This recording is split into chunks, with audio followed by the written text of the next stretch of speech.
Un message de sagesse. Thème: le mécanisme de la bénédiction et de la malédiction.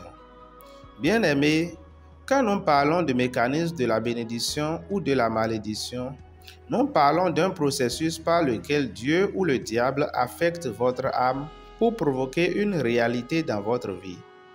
Beaucoup ont tendance à vivre leur vie sans faire attention à ce qu'ils vivent en esprit quand ils dorment. Pourtant, c'est le lieu de la production de leur réalité s'ils ne sont pas suffisamment équipés pour en avoir le contrôle.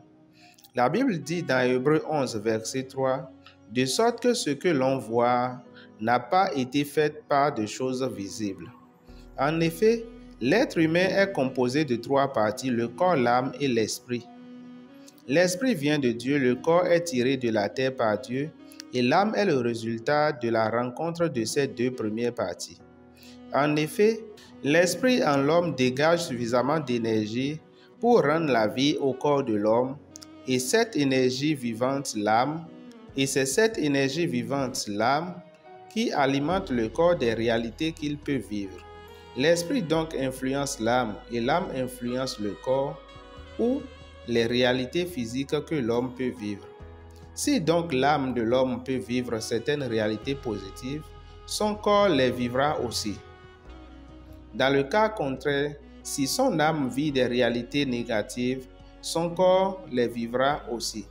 C'est pourquoi la Bible dit dans 3 Jean 1, verset 2, « Bien-aimé, je souhaite que tu prospères à tous égards et sois en bonne santé, comme prospère l'état de ton âme. » L'état de ton âme, c'est pourquoi le diable, pour te faire vivre un échec, une maladie ou toute autre malédiction, il faudrait qu'il ait accès à ton âme et qu'il y éjecte une telle circonstance. Après quoi, il peut aller se reposer ou entretenir cette injection par des pensées négatives ou te laisser toi-même achever le boulot par tes propres pensées négatives. Avec Dieu, c'est le même scénario.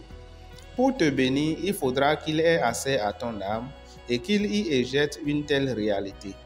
Après quoi, il peut aller se reposer ou entretenir cette injection par des pensées positives, la parole de Dieu, la Bible, ou te laisser toi-même achever le boulot par ta connaissance de la parole de Dieu, la Bible. Il y a plusieurs manières pour accéder à l'âme de l'homme, soit par des portes physiques disposées sur le corps, ou soit dans son sommeil.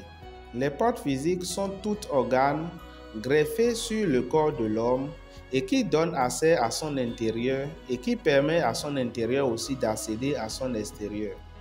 Les activités de ces organes affectent le cœur de l'homme et par conséquent les réalités que ce dernier peut expérimenter.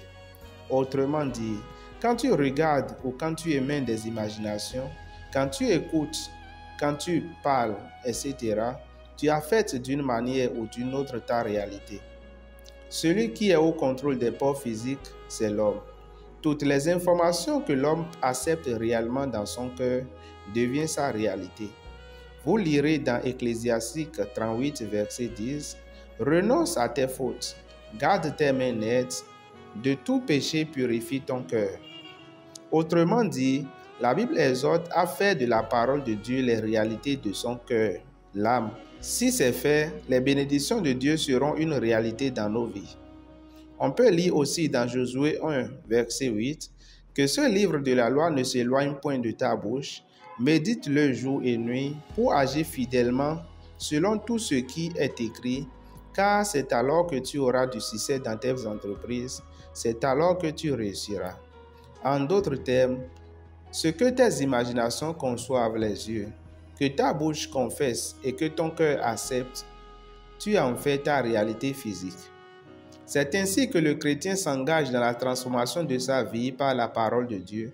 Le diable utilise le même mécanisme pour détruire la vie des enfants de Dieu en orientant leur imagination et la confession de leur bouche dans le mauvais sens.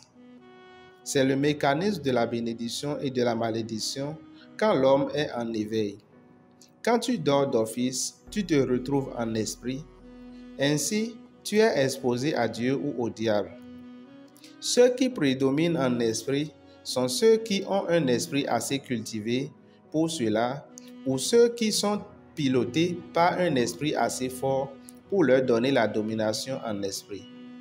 C'est ta domination en esprit qui te permet d'échapper aux infections dans le sommeil. En parlant d'esprit qui peut te donner la domination en esprit, je n'en connais qu'un seul qui domine tous les autres esprits. On l'appelle le Seigneur des esprits, le Dieu Tout-Puissant, l'Éternel des armées, Jésus-Christ de Nazareth. Bien-aimé, si tu lui donnes ta vie et que tu marches selon ses principes, son esprit sera avec toi et aucun autre esprit ne pourra te défier, que tu sois en éveil ou que tu sois endormi, car il ne dort ni ne sommeille, lui qui te garde. Sujet de prière. Seigneur Jésus, je t'accepte dans ma vie comme mon Seigneur et mon Sauveur. Viens, aide-moi à te connaître et à avoir de la prédominance sur les autres esprits. Au nom de Jésus, nous sommes en prière. Ô Dieu, comme je te prie, donne-moi la révélation de tes principes et aide-moi à marcher selon tes principes afin de régner de ta part sur cette terre comme toi au ciel. Au nom de Jésus, nous sommes en prière. Ô Dieu du ciel, je rejette tout esprit contraire à ton esprit. Viens régner avec moi sur cette terre des hommes. Au nom de Jésus, nous sommes en prière. Déclaration prophétique du Maître Aikaz. Je déclare et je décrète sur ta vie par le mandat qui m'a été conféré par le ciel que tu es enfant de Dieu à partir de ce jour. À partir de maintenant, mon Dieu va marcher avec toi, te révéler ses principes et te donner la domination sur les autres esprits au nom de Jésus-Christ de Nazareth. Amen.